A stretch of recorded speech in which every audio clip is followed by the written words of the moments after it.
I feel we should get one thing out of the way. Are you Team Edward or Team Jacob? It is once again time to drink another bottle of wine and review another book. So today we are doing New Moon by Stephanie Meyer. My shirt matches the book. As always, I try to pick a wine to fit the book, and I could not have found a better wine for this book. I have a bottle of 7 Moons, which is a red blend. I mean, come on. New Moon, 7 Moons. Ooh, that's dark. I'm going to give this wine a 5 out of 5. It's not too sweet. It's very smooth and fruity. It was $11.99, so it is a little bit more expensive than some of the other wines I've bought for the BoozyBookworm, but still not too crazy at all by any means, so 5 out of 5. And it's black like my soul. New Moon opens up where Twilight left off. Edward and Bella are together. James is dead. Everything's kind of back to normal-ish, and yeah, Bella still wants to be a vampire. There is one thing, however, that is different, and that is that it is Bella's birthday, and so she will officially be turning 18, and she is pissed. She's mad because now she's officially 1 year older than Edward, even though Edward's like 117 years old, and she's by no means older than him, but I guess technically, physically, he's 17, but like, so she doesn't like her birthday, but everyone is kind of like, oh, I'll get over it, especially Alice, who is like, hey Bella, we're throwing you a birthday party at our house, so you have to come, and Bella's like, ugh, but she's going. All of the Cullens have gotten Bella a gift in one way or another, and she told Bedward,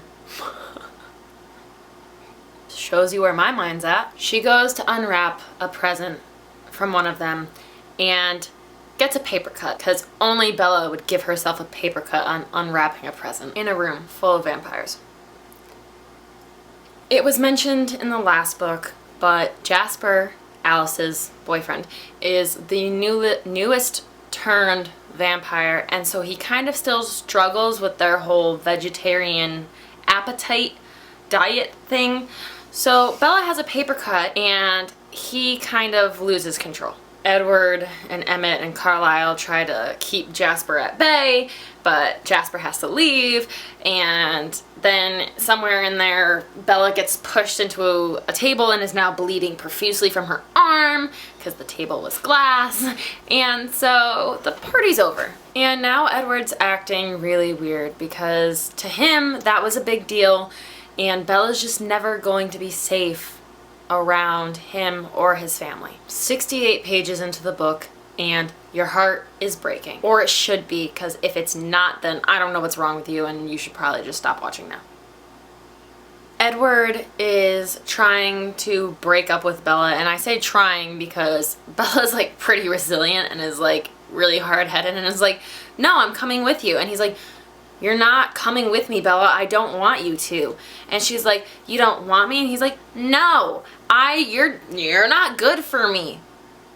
During this breakup scene, though, he goes, I do have a favor to ask of you, though. And she's like,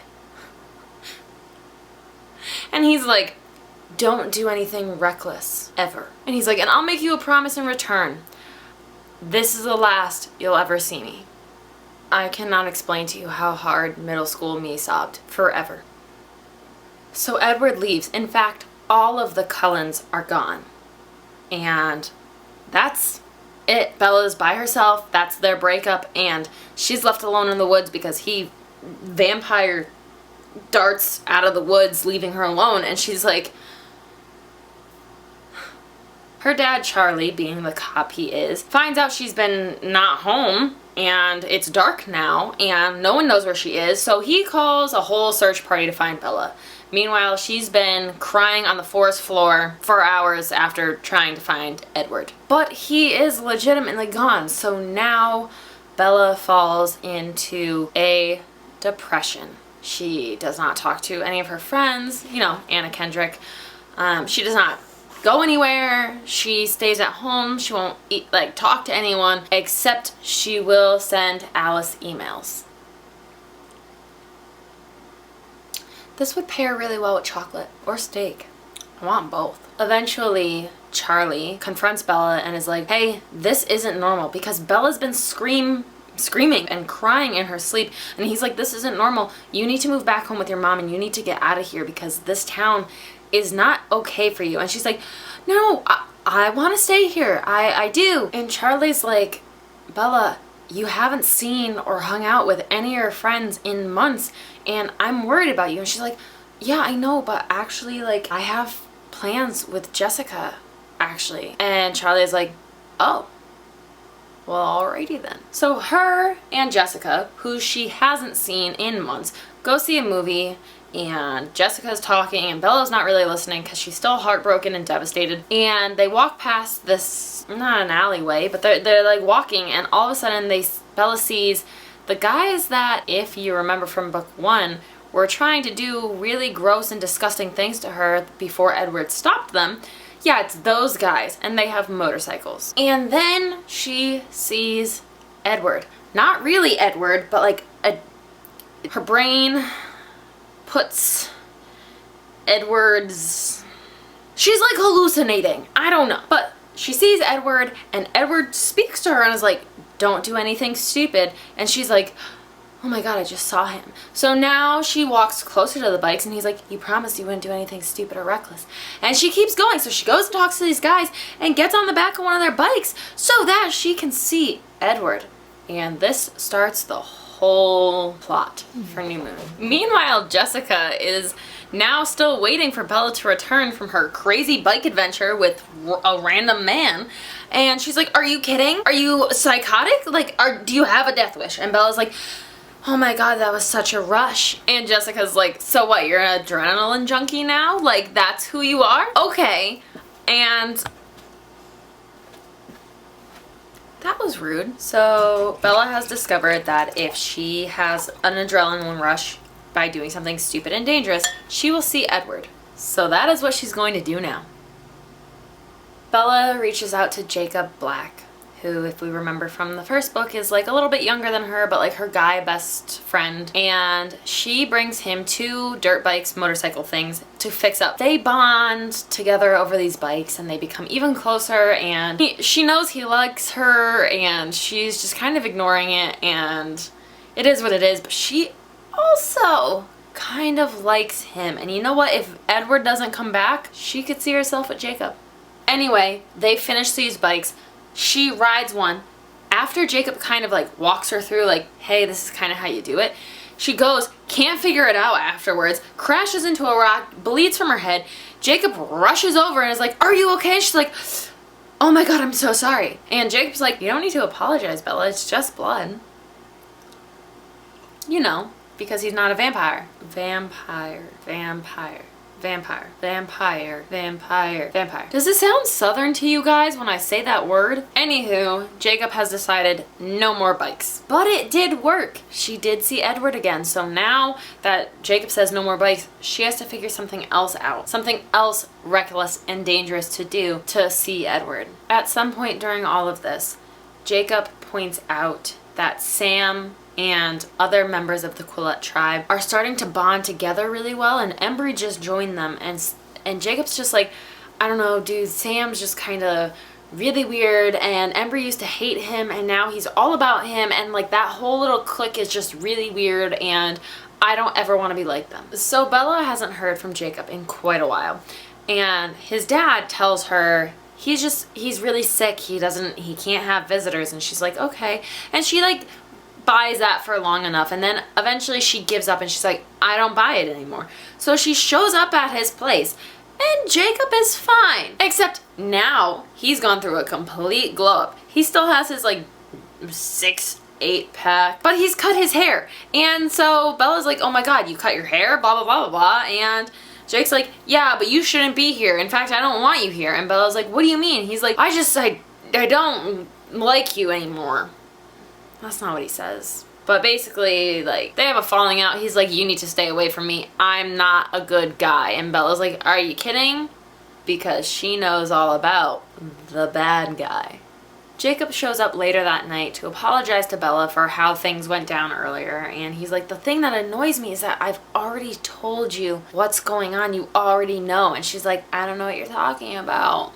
And so they leave it at that, but Bella has a dream, or really kind of a thought maybe, whatever it is. She's like, oh my god, Jacob's a werewolf. Bella decides that she's going to go cliff jumping, and she goes to the highest point because, like, yeah, you could die, but, like, she needs that rush in order to see Edward. So she goes, jumps off, almost drowns. Edward tells her to keep swimming. Words are hard. She eventually gets out and safe and returns home. But then, hold on one second. I brought popcorn. Alice shows up, right? And Alice is like, oh my god, you're alive. I thought you were dead. Are you kidding? And Bella's like, what? Alice comes back and explains that she saw Bella jumping off a cliff into stormy waters and assumed and thought that she died. And Bella's like, no, I'm alive. Jacob saved me. Anyway, eventually the phone rings. Jacob is at the place and he answers. And he's like, Swan residence. He's talking to someone that neither Alice nor Bella know who it is. He eventually hangs up and Bella's like, who did you just talk to? Alice has a vision of Edward exposing himself to people in Italy, Rome, whatever, because he's trying to kill himself because he thinks Bella is dead. So when Jacob answers the phone, it's Carlisle. And Carlisle asks, where's Charlie? And Jacob, says that Charlie is at the funeral.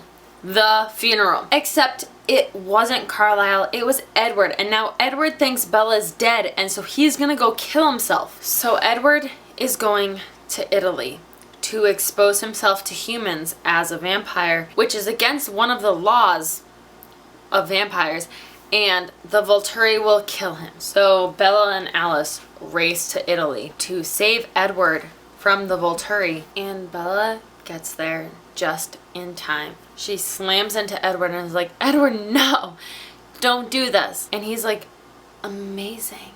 Carlisle was right. He's like, the Volturi, they did it so quick. I didn't feel a thing. And she's like, you're alive. Stop being an ass. So now Bella gets to meet the Volturi. I've eaten a whole bag of popcorn. Essentially, after a long talk of, hey Edward, do you want to join us? No? Okay. Alice, do you want to join us? No? Okay.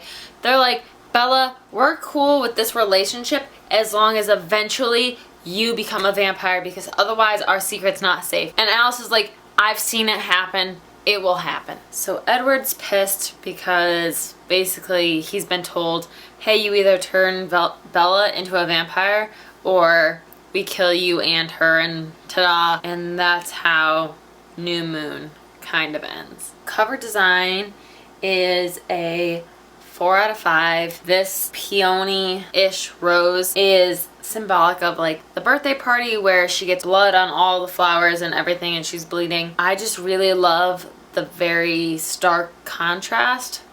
I don't know. 4 out of 5. Characters are a 5 out of 5. I love Edward. Plot twist. I'm Team Edward. It's not a plot twist. Everyone who knows me knows I'm Team Edward. Alice is great. They're all just great. Plot is a 5 out of 5 because, again, I've never read a vampire book where there's like a governing body that like has its hands in all sorts of different aspects, and Edward leaves Bella, and 5 out of 5. The ending is a 4 out of 5 because once Edward leaves, you're like, all right, there's a whole lot of book left. I'm sure he comes back, and he does. But there's the plot twist of the fact that now they're requiring her becoming a vampire, and so now Edward has to do it against his will. He has to turn her into a vampire. And the book drop. It's a 4 out of 5. It's the moment where they tell Edward that you have to turn her into a vampire or this won't fly. Bella's like, ugh, finally. Stephanie Meyer's New Moon is going to get a 4.4 out of 5. I had all of the posters. I had 3 life-size cutouts. I probably shouldn't be bragging about this. If you haven't, please subscribe, and we'll catch you next time.